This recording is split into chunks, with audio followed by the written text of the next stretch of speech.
if I do all the dishes at 9 and I shut the kitchen down at 9, then that kid coming home at 10 isn't going to get to eat. Well, that's not right. But he doesn't have that schedule all the time. He just has it for a couple of months. So, and only one day a week.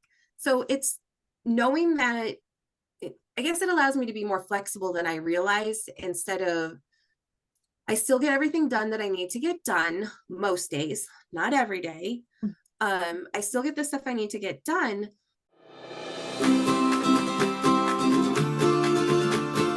Welcome to the Simplified Organization Podcast, 15-minute conversations with real moms about managing our homes and family life cheerfully to the glory of God. We can actually enjoy housework and love being homemakers when we focus on truth and work with gratitude.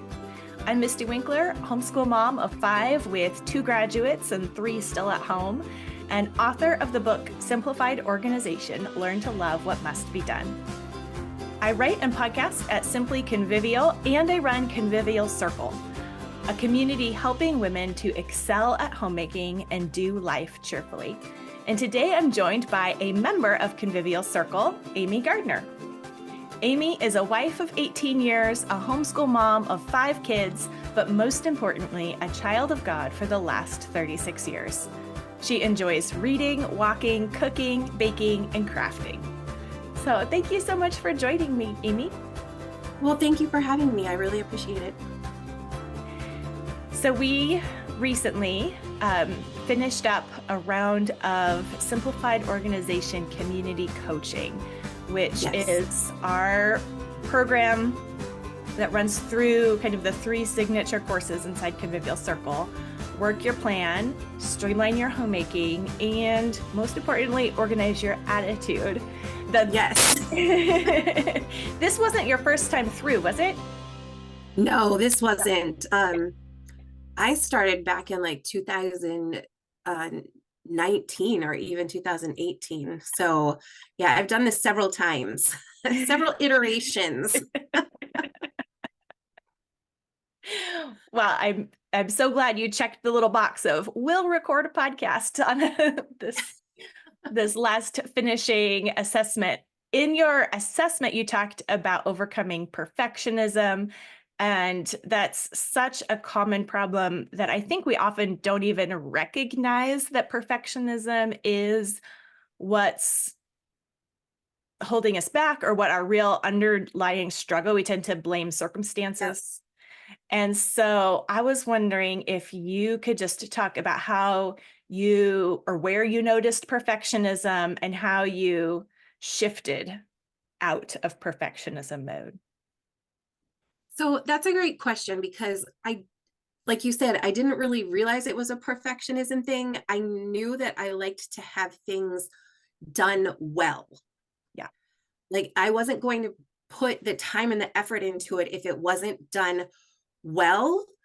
But then I started to realize, after going through a couple of the initial organize your attitudes, that it was more of a done perfectly. And I needed that encouragement of just start, I've worked on the plan.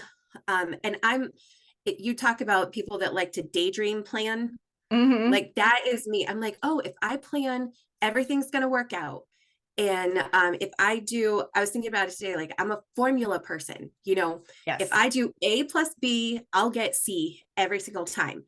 And every kid that we added to the mix made A plus B equal F 2005. Like it didn't make any sense at all. I was like, wait a minute, what? And it was working with you and your organizing your attitude where I realized, like, okay, I just need to try this stuff out. And that iteration, that interval mindset was super helpful with that, because it was like, you know what? I don't have to, this is not written in stone. Right. I don't have to do this forever. I can do it for 6 weeks. And it actually has worked really well, because we're a sports family. And so my schedule changes with the sports season. Yeah. And so I'm like, okay, this is my spring schedule. This is my summer schedule. This is my, it doesn't have to be year round. And I'm learning to embrace that like interval section, but also the mess in it. Like, okay, that didn't work, but maybe next time something else will work. That's so good. Yeah. I know for the longest time I was stuck trying to find the right system, like, and defined the right system by this is what I'll do for the rest of my life. Well, Right. no plan and no system is ever going to work for the rest of my life. No, it doesn't. And you think it will. And that's kind of what these plans try to sell you.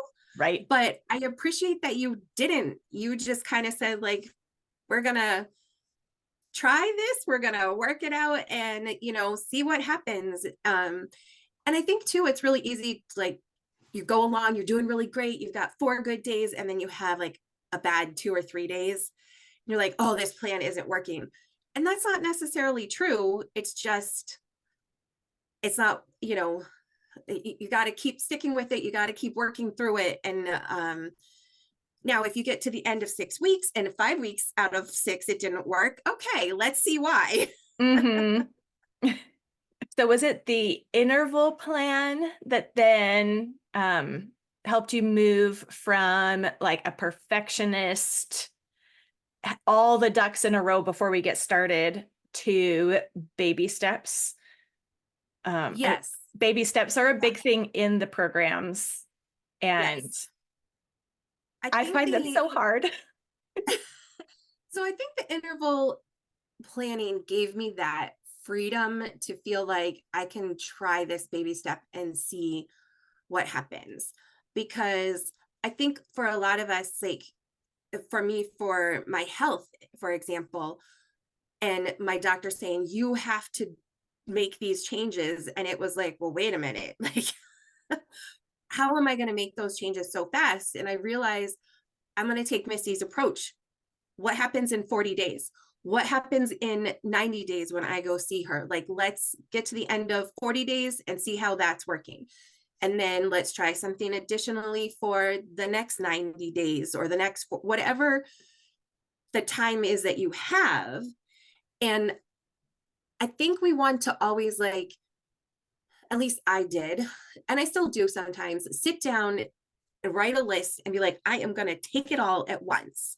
Yeah. And you can't. You have to do everything one little bit at a time, one little change at a time. And the interval gives you that option to say, okay, for this 6 weeks, I'm just going to focus on this one thing. And then in 6 more weeks, I can add something to it. Like, wash my dishes. I'm going to wash my dishes every night at 9:00 for 6 weeks. And then see if that time works or not. Yeah. And And it's like, go ahead. Found the next morning, my dishes were done, my counter was clean, and except for the midnight snackers, it wasn't overwhelming anymore. Right. Yeah. Yeah. It's like running an experiment instead of setting everything up just right ahead of time. It's like, well, I'm going to try this and see what happens. And notice those results. And it's like, oh, look, washing the dishes every night really helped. And then you're motivated to stick with it, and you can maybe add a little bit more on. But it's so Right. hard to keep those goals small, whether it's like, how can I only work on one thing for 6 weeks? Like, I'm never going to get anywhere. But like, that's just not true. It's not. And I found, like, if I write kind of all my goals in my brain dump notebook, the wishful thinking ones, the have to happen, and how I might divide them out. And then I put them in my planner that I look at, so that I'm not looking at all of those goals all the time. I'm just focused on the one goal. That has really helped me this year because, like I said, I'm a daydreamer planner. And so if I saw all those goals all the time, I'd be like, okay, well, this is working. So how do I sneak this one in now? And then that defeats the purpose. Like you said, with the science experiment, I tell my kids, we change one variable at a time. So, and then see what happens. Yeah, because the going is always going to get hard at some point.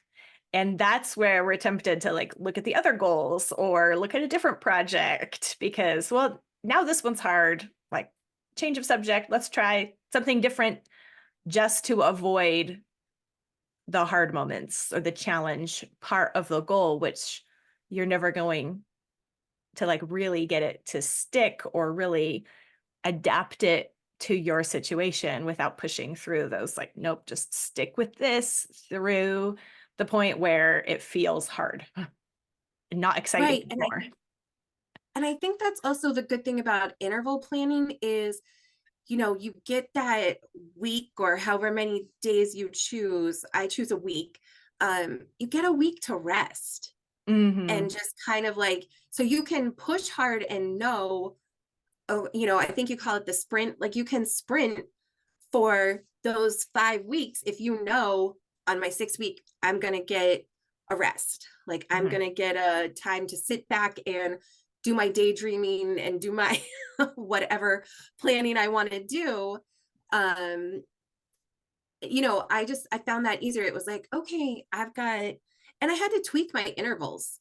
I initially they worked out quote unquote perfectly. Um, and then as we added our 5th child to the mix, and as the other kids got older, Yeah. like now that I mean, I have a 17-year-old who's driving, and that this morning he was like, "Who's taking the car?" I'm like, "No one's taking the car. We went outside." Like that's it. But it's just a new thing I have to think about. 2 cars, 3 drivers. Oh, and so things don't work out perfectly, and you just kind of have to revisit them Mm-hmm. every every so often. Intervals have become, like I said, more our sports seasons than the perfect like 6-1 that I used to be able to do.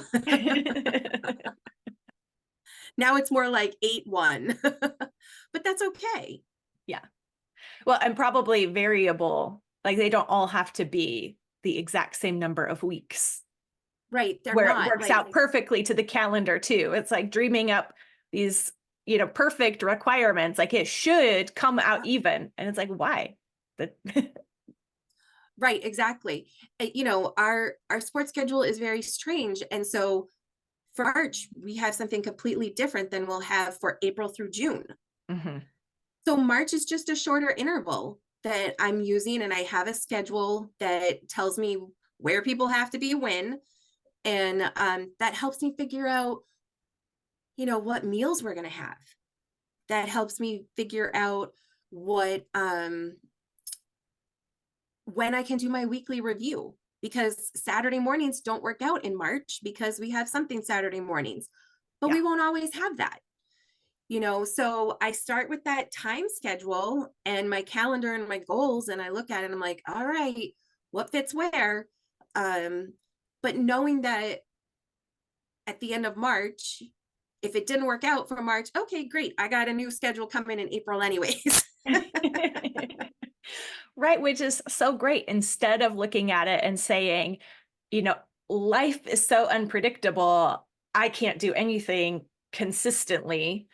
Right. So, why even bother trying? And it's like, no, actually, for March, I can do it this way. And then for April, I can do it this other way. And we could work with the life that's in front of us.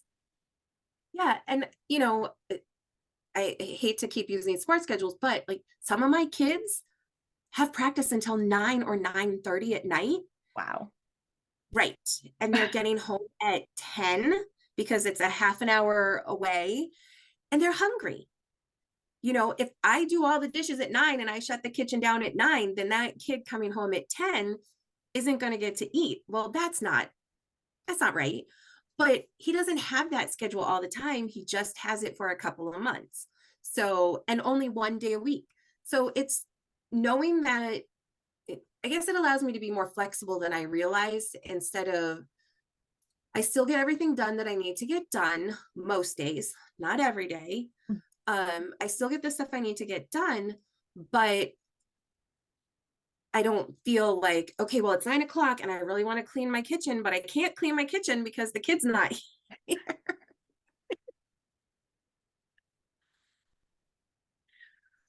So what encouragement would you offer other women struggling with perfectionism? So the first thing I would offer, two things. The first encouragement is know that as much as we've been taught A plus B equals C, it doesn't. Life is not as formulaic as we would like it to be. And I think when I started recognizing that, it wasn't, that really, really helped me. Mm-hmm. The other thing was just starting with one change and see how that went. Um, almost, it's almost a surrender to the process in some ways. Just I'm going to put this list aside. I'm going to call it my wish list. I'm going to pick one thing and I'm going to try that for 5 weeks, 6 weeks. And like you said, I'm going to push through the hard. You know, when it gets frustrating or difficult, or 9:15 comes and I'm still not cleaning the kitchen, like, I'm not going to get mad. I'm just going to clean it. Yeah. And I'm going to take that, like you said, that baby step, try that one little thing, and then assess it at the end of the interval. And if it worked, great. And most of the time it does. Like, that's the thing. Most of the time we can see that progress. If we stick with that one thing, and maybe the rest of the house is in chaos. You know, it's like, I have a 4-year-old and I clean the dining room table and I look at the living room and the living room's a mess. And I'm like, you know what? The dining room table's clean. Like, it's good. But it's just picking that one thing, sticking with it, sticking through the hard, and assessing it at the end. If you need some help noticing your perfectionism and tackling that problem along with the overwhelm that it causes, then simplified organization community coaching might just be the thing for you. We are starting a new round and registration is open.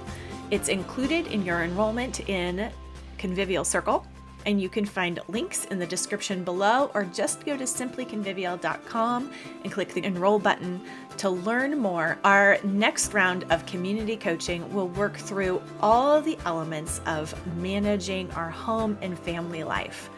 Calendars, planning, home routines, all the things, but with baby steps, allowing each one of us to personalize our next steps for our current situation.